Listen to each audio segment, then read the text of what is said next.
The first area we want to dive into is, first off, does the expensive gear make you better? And especially in those younger ages, in the short term, the answer is no. If you're below 12 and below, a lot of this gear isn't going to benefit you to the point of where it actually needs to be the difference maker on that. Now, I know they could be tough when you're in that 10 to 12 range. Maybe you think you're on the cusp of needing and everything, but you're still growing and developing so much. And we really need to have a point where we normalize, especially 10 and below.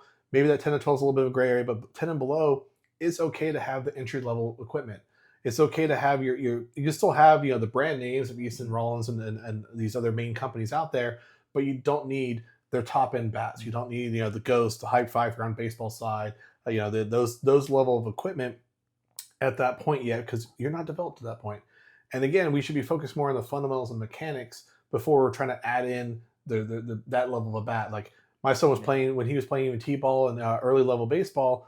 We had kids already at 6, 7 years old that had a Hype Fire bat, a $300 bat, and it's like, we're t-ball. Like how is that going to help you out at t-ball level?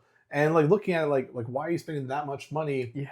When your kid, can't even swing. The mechanics aren't there. They aren't focused on it. They're not even focused on sport. They only know if they want to stick with the sport, and you're spending that much money into it.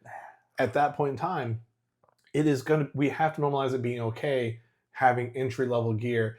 And that's not just, I'm not saying that for rec ball. I'm talking about it for even travel ball as well. I know the travel ball loves having, the big industry of it. It's a big business with it. And they still have an 8U level. So, the 6, 7, and 8-year-old can be in that level. And I know there's that draw to still spend the money.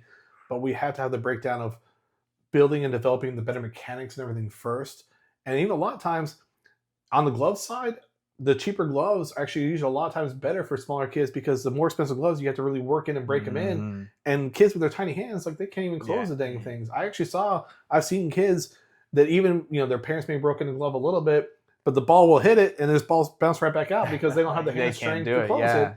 And the cheaper level, I wouldn't say cheaper, but the entry level gloves are built for smaller kids' hands, and they're actually built to hinge better, so they're able actually to squeeze and grab the ball. So yes, you think you're helping them out by getting in better gear, but those younger ages, they're not there yet. Well, they're still developing all of the muscle, like they're still going through growth. And that's where like all of this equipment, it doesn't replace having the mechanics and the skills and be able to build those up. Yeah. All it's doing is you're just spending money for no reason at that point in time. Yeah.